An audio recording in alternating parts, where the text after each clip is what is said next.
And tonight in the van, we have a very special guest, our good friend John Kumnick, who plays bass in the WBLM band. And every time we introduce him on stage at a BLM band gig, we say, and on bass, he played on The Tonight Show with David Bowie, John Kumnick. And we do say that every single time.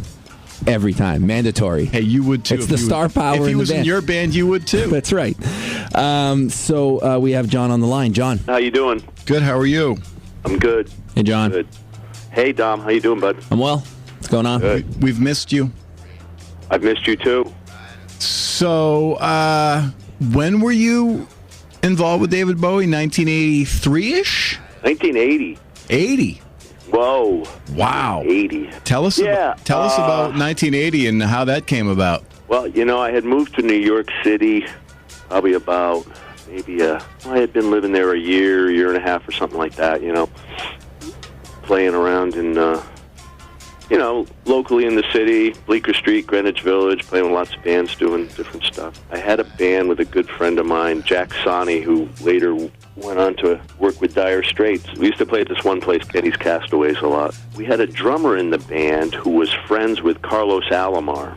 Carlos had been Bowie's band leader and guitar player for a long time.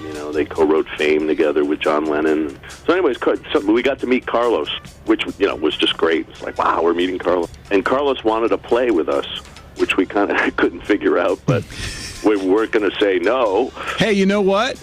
We couldn't figure out why you wanted to play in the BLM band, so we know what that's like.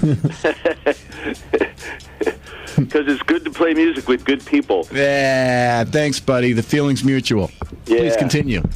So anyways, we were playing around on Bleecker Street with Carlos. We had this band. We were, playing these little gigs and, having fun and everything. And then, at one point, we were doing something, and Carlos said to me, he said, I might have some work for you coming up. And I just said, oh, great, thanks. I didn't even ask him what it was. I figured, well, he'll let me know. And in the back of my mind, I thought, wow, could it be somebody like Bowie or something? But, who knew?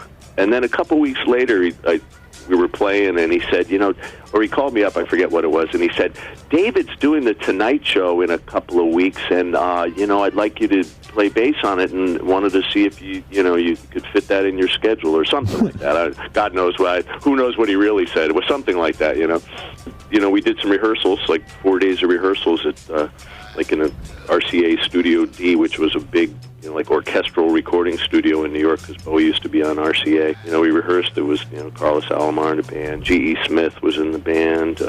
And, we rehearsed a couple. We did what did we do? Ashes to Ashes and Life on Mars. So, we flew out to... And that was the first... And Richard Pryor was on the show, too, which was interesting. Wow. It was the first time that he had appeared publicly after he caught on fire.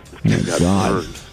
So that was pretty wild. But. Now, did you get any one-on-one with David Bowie, or is you just in the band and he walks to the mic at the front of the stage and does his thing? Well, when we rehearsed, he was, obviously there for the whole time we were rehearsing, which was like 4 days of rehearsal, and, he was involved in the rehearsals and everything.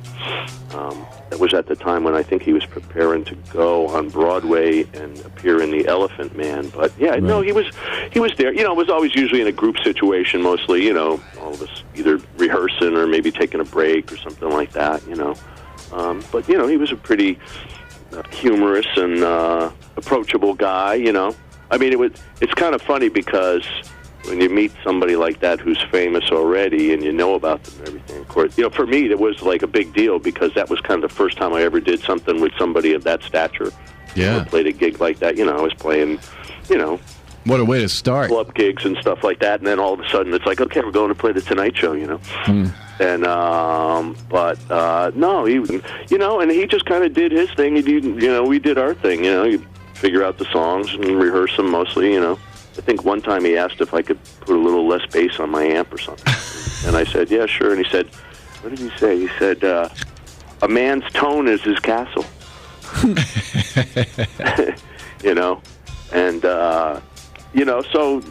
so yeah, it wasn't like, I saw him at a couple parties afterwards and stuff like that, and I did a couple other things with him too, but that was pretty cool. That was amazing. And then we kind of flew back to New York that night, you know. But here's Bowie's personality a little bit, maybe, you know. When we were coming back, it was like one of those red-eye flights out of L.A. Since we were just going out there for the one thing, the guitar players, we all had our guitars like in cases or gig bags, you know. We just took them on the plane with us on the way out. And on the way back, the flight was full. And the airline people were like saying, no, you can't carry those on. You're going to have to put them down in the cargo and, you know, check them as baggage and all that kind of stuff. And Bowie had somebody acting as a road manager that was trying to, you know, deal with that because, you know, the guitars would have got all smashed up down in baggage, you know, because they weren't really in, like, heavy-duty cases or anything. And so he's trying to deal with that. He's trying to deal with it. It's not going anywhere. And we're all standing around in the airport, and Bowie hears about it. You know, he goes, oh, what's going on? And the road manager explains to him, like, oh, they want to check the guitars, and I'm trying to get it. And Bowie just goes right away as soon as he hears about it. He goes, oh, I'll take care of it. And he goes up to the gate agent, and he says, hi, I'm David Bowie, and Elvis gave me those guitars, and so I couldn't possibly, you know, have them checked as baggage or put down in the hold or anything like that. You know? And of course, I mean, what are they going to say? Obviously, it's David Bowie, and you know, Elvis gave me the guitars. I mean, Elvis who? He didn't say Elvis Presley or anything. He just said Elvis. Yeah, it could have been Costello, right? Could have been anybody. But you know, he came up with that in 10 seconds. You know, and you know, rather than being like, you know, somebody, you know, I think he viewed it just as something fun that he could do and take care, you know, use the star power for the good. Unreal. You know, but, you know, I mean, a lot of people wouldn't bother with that, or maybe, you know, they would feel it was beneath them or whatever, and, you know, I just thought it's pretty humorous, really, you know. Let me handle this. Let me handle this. And he took care of it. That was easy. They crumbled in a second. You know, what else are you going to do? Yeah, sure, okay, we'll find the closet. Yeah. We'll kick some people off the plane. Yeah, right. So, how did you feel this morning when you got the news? Oh, yeah, well, you know, I was just, of course, it's a shock because I had no idea that he had been ill. And then, you know, I just heard that, you know, he had a new record coming out, and I kind of listened to some of it, you know, I was interested in that. And, you know, I was just thinking that it's amazing that somebody that at that point in their life, you know, being sick and, you know, I guess, you know, terminally ill would summon up the energy to go and, you know, put out a new record and make videos and do everything like almost like it was normal, you know. Pretty amazing. There's something triumphant about it. Yeah. What an amazing career. There's so many, you know, so many different types of music.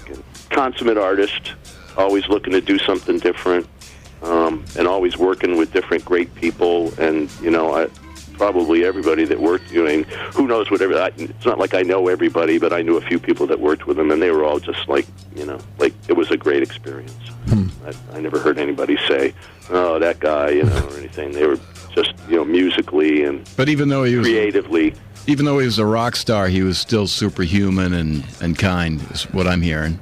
Yeah, yeah. Although, you know, even when I first met him, and you know, we were in the room, and he walked in, and you know, he just had like on jeans and a T-shirt or something like that. It was summertime and comfortable or whatever. There was still like, oh, it's David Bowie. There's definitely an air about him and a, you know, like a charisma or a quality that you're aware of, you know, and it's kind of hard to separate it because, of course, you knew about him before, you know, you're aware of him. But I think even like on a personal level, there was still something about him that set him apart, you know. Powerful aura for sure. Absolutely, yeah.